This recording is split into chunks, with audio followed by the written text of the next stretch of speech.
Today we're making Spätzle. Käsespätzle. Today we're making Käsespätzle.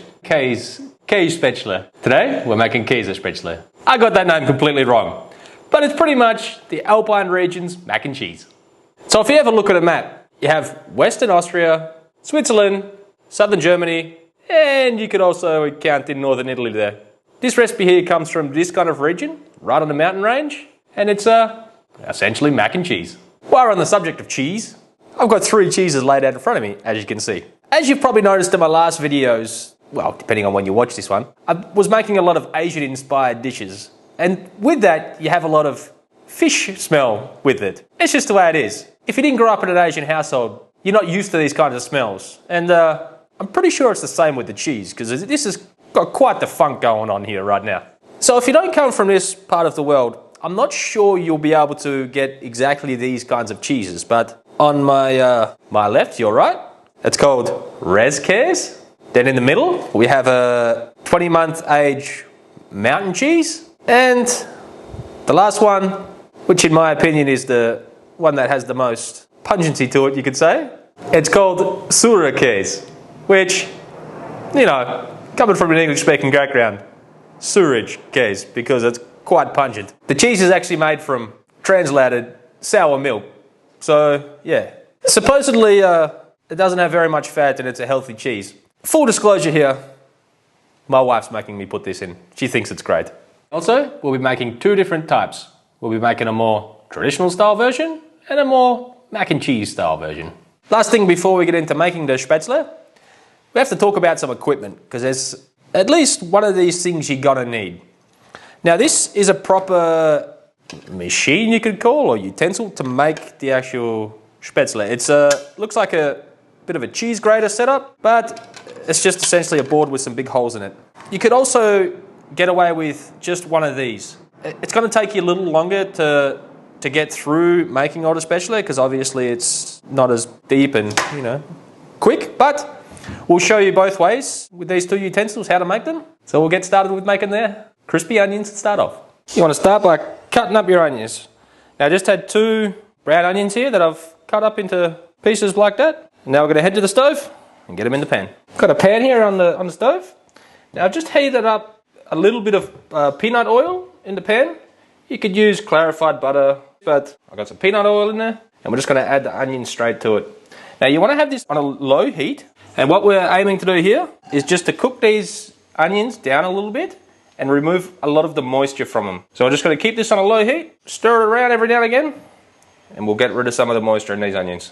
As you can see, onions have been bubbling away here on a medium heat for a while. Now, you don't want to run away from these. You want to come back and you want to be stirring them every few minutes there so nothing sticks and burns. But I would say this is about just over halfway of where we want to be. Just keep an eye on it, keep coming back and giving it a stir, and keep letting it ride.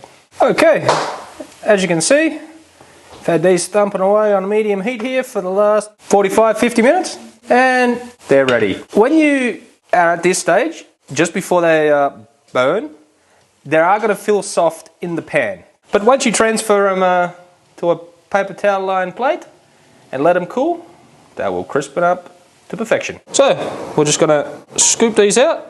I mean, you could use a slotted spoon to make sure you don't get too much oil in there, but we've got paper towel line here, so, you know, it's going to soak it up. Anyway, so we'll go ahead and get all those moved out, and then we'll spread them out a little bit, and let them cool down and crispen up. Okay, now we're going to make the dough, you could call it. It's more like a batter in my book. Anyway, you could use all-purpose flour, but I actually found this at the store, which is actually a flour that's specially made for Spätzle. In here, it's a mix between a fine semolina and wheat flour, and they've already mixed it together. I'm not sure if you could find this if you're not living in, you know, this part of the world, but you could also substitute it for all-purpose or universal flour. Okay, to make the dough for the Spätzle, you're going to combine all the ingredients, which is flour, egg, salt, and water. Super simple. Now, this is going to be the amount that I'm making here. It's going to be for around 2 portions, or 1 very hungry Alpine person portion. On the website, traditionalbutnot.com, I'll have full amounts for 4 portions. So, super simple. Just go ahead and pop your eggs in, a little bit of salt, and the water. Now, this is warm water, and I'm just going to leave that to the side for just a minute and I'm going to stir these eggs in, and then we'll just adjust the consistency of what we're looking for with the water when the time comes. So we'll go ahead and get this mixed in with a wooden spoon. You could use a whisk, but you know, all the grandmas told me to use a wooden spoon, so that's what I'm using. So at this point I'm just going to add a little bit of water. We'll keep mixing. This is what you're looking for.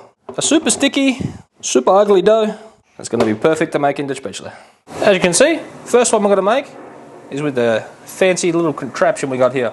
So just over a pot of boiling salted water, we're going to get this sticky dough and we're going to put it in the top. Plop it on in there, and simple enough. We're just going to move this back and forth. So it may not look like it from the camera angle, but it is slowly coming out. And they're just going to drop in, and it's just little tiny nuggets of dough. Something a little like that. Just go ahead and sort of coerce the last ones off. So I'm not sure, let's have a look at the camera, yeah. Let's come out in the camera, and that's exactly what they look like. Once you've got them through, you're just going to let them cook away there for 1 or 2 minutes, and then we'll pull them out. I've just gone ahead and lightly buttered, not lightly, but buttered a baking dish there. And these have been bubbling away for about 2 minutes. And we're just going to, using the slotted spoon, go ahead and take them out the water. As you're removing them from the water, try not to bring too much of the cooking water along with it. So as soon as you've taken your noodles out of the water, you go ahead, grab your cheeses. There's a little bit that broke off, and we're just going to grate the cheese straight over the top. Now, it probably would be smarter to grate all these before and put them over the top, but I kind of forgot to grate all the cheese before, so this is going to have to do. And once you add this one doesn't grate. If you do get your hands on some of this cheese, I'd advise you to get some gloves along with it so your hands don't smell like cheese for the rest of the week. But I have run out of gloves and I haven't bothered to go to the shop and get any more. So I'm going to have cheesy hands for the rest of the week. But that's okay, because this is going to taste absolutely amazing. Once you've got all your cheeses in there, just go ahead and give it a little mix together. Once you've got it mixed together, you're going to go ahead, cook the rest of your Spätzle, and keep on layering. Now I'm going to show you how to use this little utensil. Now, when using this, your batter's going to have to be a little bit looser because you're going to be forcing it through with arm power. So I have added a little bit more water to my batter and mixed that in, just to help me out a little bit while I'm forcing it through this slotted spoon here. Just want to go ahead, get a blop on there, get yourself a bench scraper, and go ahead and just start a squishing and a smushing till your dough starts coming through. This isn't the most, the best way to be doing this. It's much easier if you could get your hands on that other little contraption, but it does work. So just keep, as I said, squishing and smushing, and it will eventually all come through. Albeit maybe a little bit uglier and take you a little longer, but it does work. As you can see, once more, they were just in there for a couple of minutes. Now, as you see, that one kind of escaped over the edge of this spoon, but it does work. Albeit a little bit different shapes and sizes, but it still all tastes just the same. So, go ahead and remove those, and then we'll crack on with the rest. Okay, to make the cheese sauce, got some butter melt on the stove here. Just got to add the same amount of flour, mix this in, and just cook out that flour for about a minute. After about a minute of cooking your flour out, you're just going to add milk, just a little bit at a time, and mix it in till you get the consistency you're looking for. Okay, so as you can see, I got the consistency I'm kind of chasing.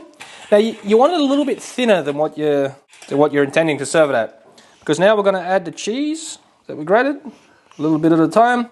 I got some Emmentaler and cheddar here, and you just want to put that in a little bit at a time, mix it in until it melts, and then keep adding the rest until you've added all your cheese. Once you've got all your cheese added in and everything's nice and smooth, now I think, because I couldn't get any orange cheddar, I think mac and cheese should have a bit of an orange tinge to it. So achieve that, I'm going to add a little bit of smoked paprika. Now we're going to mix that in. Alright, once you got your paprika nicely stirred in there, you just want to add a little bit of salt, and we'll get that mixed in, and we'll taste for seasoning and adjust. As you can see, I've just gone and finished cooking them all up, and now I'm going to pour my cheese sauce over the noodles, and just mix it all in. Okay, to finish this off, with the more traditional one you could say, you just sprinkle the onions over the top. That's where your little crunch comes into it. Just like that. And now to go over my more mac and cheese style, we're also going to put the onions, but to make it a little bit, better, we're going to add some greaves, which is just crunchy bits of beef fat. So, scatter them all over, and then we're ready to eat. Now time to taste. Now, this one has set up a little more because by the time, we filmed and made everything, it did sit for a little longer than this one. So, we'll take that in consideration while doing the taste test.